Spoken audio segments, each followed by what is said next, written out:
আম খেতে কার নাই ভালো লাগে। আমার তো আম খেতে প্রচুর ভালো লাগে, যেরকম কাঁচা আম, পাকা আম, আমসত্ত্ব, আমের আচার সব কিছু আমার অনেক ভালো লাগে।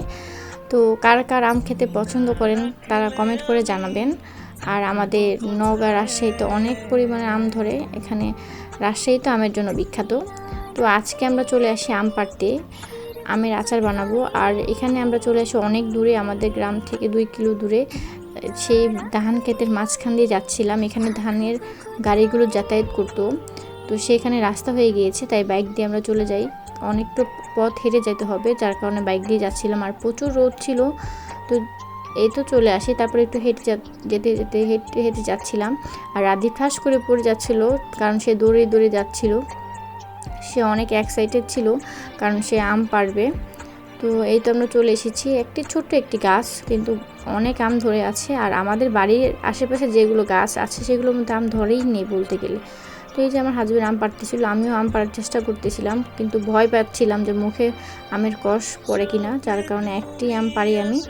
আর এদিক দিয়ে এক ভাই গাছে উঠে পড়ে, আর রাদীফের বাবা হাত দিয়েই পাড়তেছিল, কাছে যেগুলো ছিল সেগুলো পাড়তেছিল। আর রাদীফ এগুলো কুড়াচ্ছিল, সুন্দর করে ধরে ধরে রাখতেছিল তার হাতে।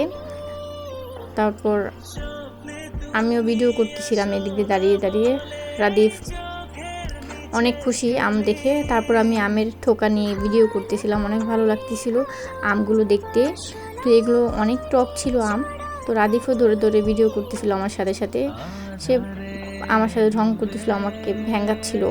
আর এদিক দিয়ে তারপর একটা লাঠি খুঁজে পাই, লাঠি দিয়ে আমগুলো পাড়তেছিল, কারণ গ্রাম থেকে অনেক দূর, এখানে লাঠি নিয়ে আসার মতো না। তারপর একটি লাঠি পাই আমরা অনেক কষ্ট করে খুঁজে, সেই লাঠি দিয়ে আমগুলো পাড়তেছিল।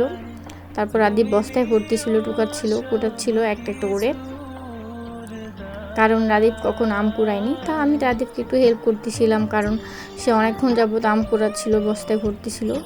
তো আমিও কিছু আম তাকে কুড়িয়ে দিচ্ছিলাম আর বস্তায় রাখতেছিলাম। মোটামুটি অনেকগুলো আম পাড়া হয়েছে এখানে, প্রায় অর্ধেক বস্তা হয়ে গিয়েছে। আর এত আম কী করবো, এত আচার কী খাবে।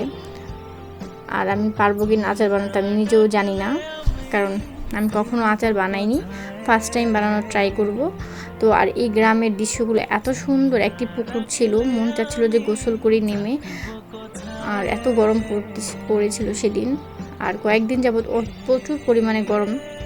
আর এখানে অনেকগুলো তাল গাছে তাল ধরে আছে, মনে হয় তালগুলো নামিয়ে খাই, কিন্তু পাড়ার মতো মানুষ নেই। শুধু দাঁড়িয়ে দাঁড়িয়ে দেখতেছিলাম, আর ধান ক্ষেত চারিদিকে। তারপর আমাদের আম পাড়া শেষ হয়ে গেলে আমগুলো বাইকে পিছনে বাড়তেছিল। আর আজকের মতো ভিডিওটি এই পর্যন্তই।